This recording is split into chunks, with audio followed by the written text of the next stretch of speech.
Dictation 100 शब्द प्रति minute 5 second बाद शुरू। शुरू। कई साल पहले एक बड़े भारतीय उद्योगपति को एक शहर में आना था। लोगों को संशय था कि इतने बड़े आदमी के स्वागत सत्कार में कहीं कोई कमी न रह जाए, इसलिए हवाई अड्डे पर अगवानी की पूरी तैयारियां जोर शोर से की गई थी। लेकिन जब उद्योगपति आए तो उनके कंधे पर एक मामूली सा थैला टंगा था और साथ कोई भी नहीं था। स्वागत करने वालों में उन्हें कोई पहचान नहीं सका। कुछ देर इंतजार करने के बाद वे टैक्सी में बैठकर उसी स्थान पर चले गए जहां उन्हें पहुंचना था। यह देखकर सब हैरान रह गए। ऐसे ही देश के दूसरे बड़े उद्योगपति के बारे में कहा जाता है कि वे बहुत सादगी पसंद हैं, शाकाहारी हैं, सड़क किनारे बिकने वाले खाद्य पदार्थ पसंद करते हैं, चाहे जितने व्यस्त हों, हफ्ते में एक दिन परिवार के साथ बिताते हैं। उन्हें सजने संवरने और ब्रांडेड कपड़े पहनने का कोई शौक नहीं है, बहुत विनम्र हैं।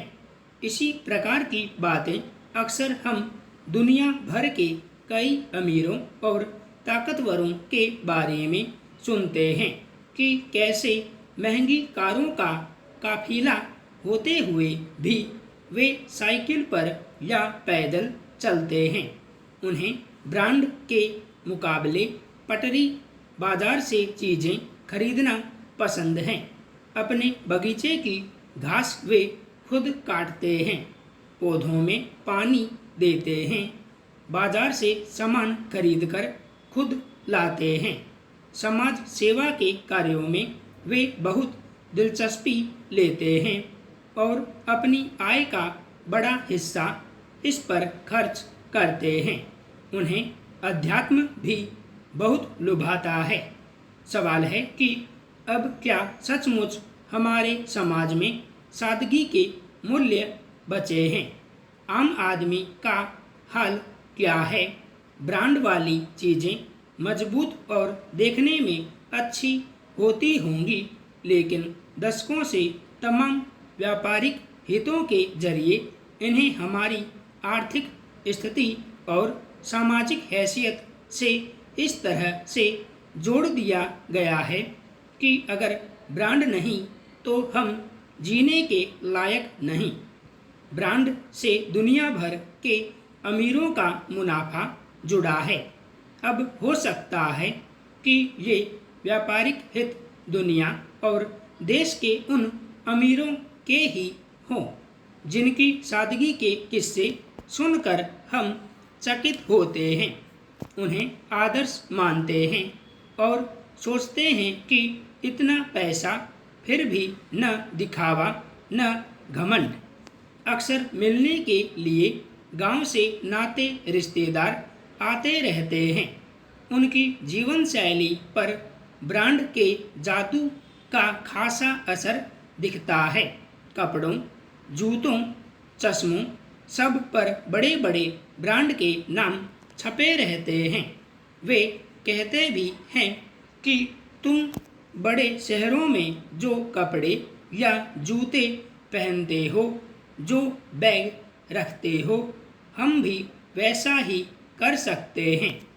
हम भी वही पहन सकते हैं, वैसा ही खा सकते हैं, वैसे ही रह सकते हैं जैसे कि तुम लोग। फिर तुम में और हम में क्या फ़र्क है? लेकिन इसके पीछे छिपी एक बात और है जो पता सभी को होती है, कहीं नहीं जाती। वह यह कि इन दिनों किसी भी बड़े ब्रांड, चाहे वह जूतों का हो कपड़ों का हो या खान पान की चीज़ें, उन सब की नकल बाजार में बड़े पैमाने पर उपलब्ध हैं। स्थानीय बाजार के अनुसार ये सस्ते दामों पर भी आसानी से मिल जाते हैं। इस तरह ब्रांड पहनने की इच्छा भी पूरी हो जाती है, पैसे भी कम खर्च होते हैं और जिन जैसा बनना चाहते हैं, कपड़े पहनना चाहते हैं, रहना सहना चाहते हैं, उस समूह में शामिल भी हो जाते हैं। पिछले साल गांव में एक रिश्तेदार लड़की की शादी थी। वहां उसकी मेज पर तमाम प्रसाधन सामग्री रखी थी, जिन पर दुनिया भर के मशहूर ब्रांडों का नाम लिखा था। लेकिन उसी लड़की का कहना था कि ये सब नाम नकल किए गए थे, सब स्थानीय स्तर पर ही बनाए गए थे। हालांकि प्रयोग करने में वे बुरे नहीं थे। दरअसल इस तरह की नकल में होता यह है कि नाम और डिजाइन में मामूली अंतर कर दिए जाते हैं ताकि कानून की पकड़ से दूर रहा जा सके। कई बार ऐसा लगता है कि अगर किसी सामग्री से कोई दुष्प्रभाव हो जाए तो किसकी जिम्मेदारी होगी। ऐसे में सफाई आती है कि उसने कहा था कि दुष्प्रभाव किसी भी चीज़ से हो सकता है, इन्हें ही क्यों बदनाम करते हैं और फिर हम जैसे लोग कहाँ जाएं। हमें भी तो दुनिया को दिखाने के लिए कुछ करना पड़ता है। यानी कि सादगी के मुकाबले दुनिया मशहूरी और नकल भी देखना चाहती है। नकली चीज़ों के इस्तेमाल में कोई परहेज नहीं, बस यह किसी को पता नहीं चलना चाहिए कि वे नकली है, वरना जिस हैसियत को पाने चले हैं उसका क्या होगा। यही वजह है कि लड़कों युवकों के पास जो कपड़े या जूते नज़र आते हैं उन पर बड़े बड़े ब्रांड के नाम सजे होते हैं। जिन लोगों की सादगी हमें बहुत प्रभावित करती है, कई बार लगता है कि कहीं वह कोई रणनीति तो नहीं, क्योंकि साधन संपन्न अपनी सादगी के किस्से लिखवा रहा है, उन पर इतरा न भी रहा हो तो भी लोग उन्हें बहुत चाव से पढ़ रहे हैं, दूसरों को सुना रहे हैं। दूसरी तरफ मध्य वर्ग, निम्न मध्य वर्ग, गरीब के सिर पर ब्रांड किसी जिन्न की तरह सवार हैं।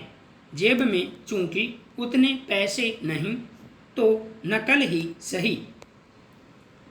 वर्ष 2023 में भारत की शंघाई सहयोग संगठन की अध्यक्षता का विषय शंघाई सहयोग संगठन को सुरक्षित करना है। भारत इस क्षेत्र में बहुपक्षीय राजनीतिक सुरक्षा, आर्थिक और लोगों से लोगों के बीच संपर्क को प्रोत्साहन देने में शंघाई सहयोग संगठन को विशेष महत्व देता है। शंघाई सहयोग संगठन के साथ चल रहे संपर्क ने भारत को उस क्षेत्र के देशों के साथ अपने संबंधों को प्रोत्साहन देने में सहायता की है, जिसके साथ भारत ने सभ्यतागत संबंध साझा किए हैं और इसे भारत का विस्तारित पड़ोस माना जाता है। यह संगठन सदस्य देशों की संप्रभुता और क्षेत्रीय अखंडता, आंतरिक मामलों में हस्तक्षेप न करने, सभी सदस्य देशों की समानता और उनमें से प्रत्येक की राय के लिए आपसी समझ और सम्मान के सिद्धांतों के आधार पर अपनी नीति का पालन करता है। आतंकवाद, अलगाववाद और उग्रवाद के प्रमुख खतरे हैं जिन पर शंघाई सहयोग संगठन विशेष रूप से ध्यान केंद्रित करता है। संपूर्ण विराम।